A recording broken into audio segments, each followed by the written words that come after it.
Hey there, it's Tina. Welcome back to Truth Bombs and Tea.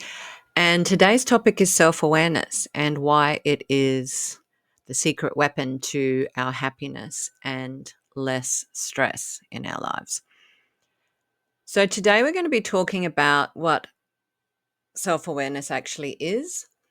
And it may not be quite what you think. I know it wasn't what I thought once I really started getting into developing my self awareness. We're going to look at why it's so crucial to our happiness and for our stress reduction. We're going to look at the traps that we all fall into, hand on heart, hand raised, when it comes to self awareness, which helps to hinder us in our level of self awareness and our ability to become more self aware. And wanted to mention that this is part one of the self awareness series because there is quite a lot of really juicy information, really important information. And I didn't want to make the video too long, but I certainly didn't want to, cram stuff in that's really important because, as you know, I love to deliver quality and things that you can digest easily and then actually take action on. Okay, so today sort of sets it up, gives you a really good understanding of things, as I noted here in the slide, what we're covering. And then part two will be really diving into some of the tools that you can use to develop your self awareness. Apologies also if I look a little bit dull. It's very dark here at the moment, and my little ring light is struggling to illuminate my face. But hey, shit happens. Let's keep moving forward. So, what is self awareness? So, typically, we all think self awareness is looking inward, and that's part of it. Looking inward at our thoughts and our feelings, and then our subsequent behaviors. That is number one, where we start. But then we also have the external focus. And I wasn't really thinking about this a lot, to be honest, until I really started to go on this self awareness development journey. But part two of being self aware is to understand how others perceive you. And I guess one of the, modern term phrases is, read the room. Can you read the room? Or are you tone deaf? Generally, these kinds of people are not self aware. And so they're not taking the temperature of the current situation. So self awareness requires both. So the good news about self awareness is that it is a skill. So if we're not very self aware, we can develop it. And just like if you really wanted to run a marathon, but you initially really, were turned off by running, and I don't run. I mean, I did as a kid, but I do not enjoy jogging or running or any of that sort of stuff, right? I'll do other exercises. I'll do step classes. I'll do, weights, or I'll do, you know, interpretive dance or whatever you like. But just pounding the pavement is kind of like nails down a blackboard to me, right? But I digress. So, say you wanted to run a marathon and you really did not like to run and you haven't been running. Initially, it's hard, it's off putting, and then it's painful, right? Similarly, if you go to the gym, you don't do one leg press and then expect to have, thighs of steel. It is a skill that we develop. So let's have a look at this skill cycle. The first thing we do is we recognize how we're feeling. And then these feelings are generated by number two in the step, which is in the cycle, which is understanding your thoughts. So we feel something because we've thought something. Okay. A happy thought, a joyous thought produces a happy feeling. And just as simply, a negative thought, a shameful thought, an angry thought, a bitter thought produces a different kind of emotion. So step one is to recognize the emotion and then reflect on what you're thinking currently that produces that emotion. Then we go on to consider what we're believing about ourselves or about that situation. And then we look at our strengths, like what we identify in this situation, what strengths can I leverage? And then what weaknesses I might have that has triggered this response. And then to really determine, do you want to be that way? What kind of person do you want to be? What kind of life do you want to have? And that's what really matters to you and what your values are. And so we can align to that at that point, and then that closes the cycle. Okay. So, number one, I feel something. Number two, what is it that I'm thinking that produced that? Number three, what are the beliefs that are going on in here? And is that something I really want? Number four, where can I apply my strengths in this situation? Number five, is there a limitation, a limiting belief, and a limitation that is causing the situation or causing my reaction to the situation? Number six, finally, does that align with who I want to be or the kind of life or behavior that I want to display? Okay, so that's the skill cycle of self awareness. So, why should you be self aware? You might be thinking, oh, that sounds like a lot of work, Tina. Well, anything worthwhile requires work. And just like anything else, like those analogies that I shared with you about the gym or training for a marathon, it becomes easier over time. Okay. So, why should you care? Well, we should care because the quality of our life and our happiness depends on how self aware we are. So,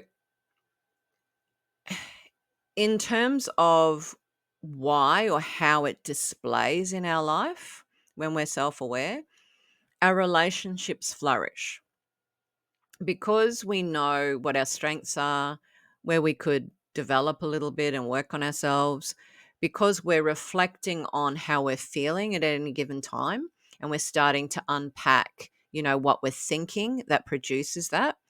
Then we have more control over our own selves and we have more alignment to the kind of self we really want to be.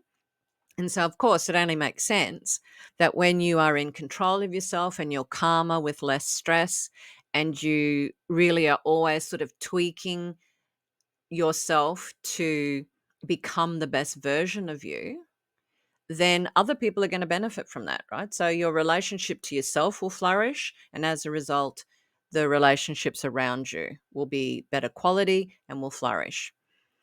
So this even includes work. So not just the quality of your work will improve, that you will feel more confident because you know where your strengths lie, that you'll be more collaborative because you know where your weaknesses are, and that you can ask for help. The quality will go through the roof.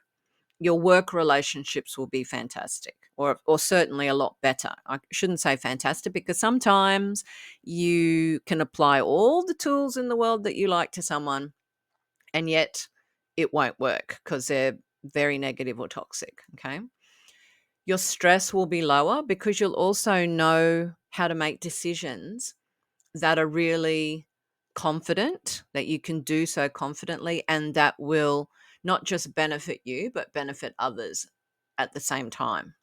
So there's a whole smorgasbord of things that improve drastically once you develop more self awareness. Okay. So here's a truth bomb for you. Only 10 to 15% of the entire population are actually self aware. That's low.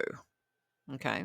So out of 100 people, you may be lucky to get 15, more likely 10 out of that 100 that are self aware. So why is that? Why is the number so low? Well, apart from the fact that, we're so busy, we don't even have time to scratch ourselves and we're distracted and stressed, there are traps and blind spots that we all have. And the first one is rationalizing. Okay, so we all rationalize our choices, good or bad. So let's just have a little look at this loop. So oftentimes people are taught, oh, you need to ask yourself why. Like, why did I do that? But that can be a little bit of a trap, because when we ask ourselves why we do things, our brain is super expert at making up a story that makes us feel better. Okay. So, for example, say you've been having a bad time at work with a coworker, and you come home and your child or your partner asks you to do them a favor, small favor, and you fly off the handle and absolutely, rip them a new one. Now, if you're not self-aware, you won't know that it's because you're feeling bitter or angry towards the coworker, and you just react and take it out on your family, right? And then you will rationalize, well, I've had a really stressful week, and the last thing I need is to come home and have somebody, hit me up for a favor straight away when I walk in the door. Okay. So we all do that to a greater or lesser extent, where we know kind of that we're overreacting, or perhaps we're even underreacting. But whatever the reaction is, we know on a deeper level that that's not appropriate or right.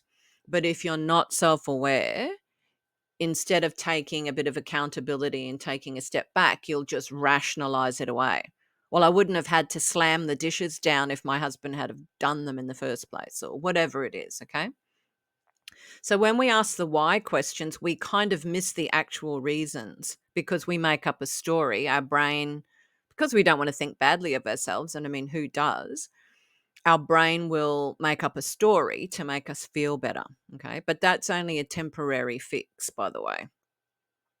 So that's the first trap, is our rationalizing brain.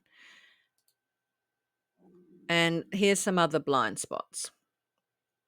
So we all have these blind spots. I don't think I know anybody that doesn't, but hey, if you don't, let me know in the comments. All right, so the first one is confirmation bias, which I'll go through each of these. The Dunning-Kruger effect, and I know that sounds really like, oh my God, it sounds so scientific, but really they're just the two names of the people who stumbled upon this and did research in the 90s about it. So don't let that put you off.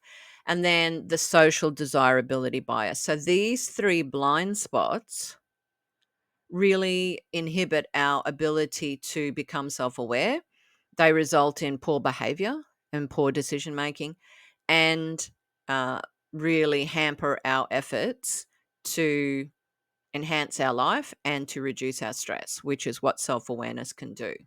So let's dive into the first one, confirmation bias. All right. So confirmation bias is just a bit of a fancy word for, we look for the information that confirms what we already believe. Okay. So we only look at things and only filter things, and we filter out things that might confront us about ourselves. And we only take in what we call quote unquote evidence of what we already believe. Okay. So an example of that might be, you believe that you are a really, really kind person and a generous person. So there will maybe times when you're not being kind or generous, but your brain will filter that out, and then you'll just look and say, yeah, well, I didn't go and pick my friend up from the airport, but I have, taken my mum to the doctor twice this week. So confirmation bias is just our brain filtering out the things that we don't want to believe about ourselves, even if they're facts, and bringing in things that confirm what we already believe. Okay. The Dunning-Kruger effect. So David Dunning and Justin Kruger did a research study in 1999 about the cognitive biases that we have, right? And the Dunning-Kruger effect, in essence, and simply means that the more confident a person is, the more they think they know, even if they don't. And the more somebody knows, the more they understand that they don't know everything and that there's more to learn. Okay, so as I've got on the slide here, people who know very little about something often grossly overestimate what they do know, while people who know a lot, like experts, they are more aware of what they do know and what they don't know. So it's more of a realistic balance rather than when somebody knows very little about something. And we all know those people, those know-it-alls. We could mention any topic and they're like, oh my God, I know all about this, right? So it's those people who are kind of ignorant and don't know a lot, and yet they, I suppose, delusionally or in a cognitive bias way, think they know everything about the topic, or certainly a lot more than they do. So that is another trap that we fall into. And finally, that social desirability bias just means that we want to see ourselves, or we do see ourselves, in a way that's socially acceptable. And when we were younger, it was like peer pressure. If your friends all smoked, you started smoking, even if you didn't want to. If your friends all wore boyfriend jeans, then you wore boyfriend jeans, even though you thought they looked quite gross, right? And make no mistake, we don't really grow. A lot of people don't grow out of that, right? So if all their friends are going to carbo, they go to carbo. If their friends are buying new cars, even though they don't need to have a new car, they want to be seen to be accepted. So they buy a new car. Okay. So that's the social desirability bias. So those three things can really be pitfalls for us if we're not aware of them in becoming more self-aware. So to sum up, self-awareness benefits our happiness, career, relationships, and reduces stress and overwhelm. So who doesn't want that, right? Only 10 to 15% of us are self-aware. And of course, we can't be self-aware 100% of the time, but hopefully we're operating in that zone of self-awareness most of the time, right? That's the goal. We're all prone to the biases and the traps. We all are. That can hinder our self-awareness. And that's why I wanted to explain them to you, so that when you know better, you can do better. And that self-awareness is a skill. That's the great news. And we can learn that. And that is what I'm going to share with you in video number 2. So I hope you enjoyed this. Leave some comments. Let me know how you maybe think that you fit in this range. We all fit somewhere. And whether you learnt something new and maybe your greatest takeaway or truth bomb from this. And I look forward to talking to you again soon. Bye for now.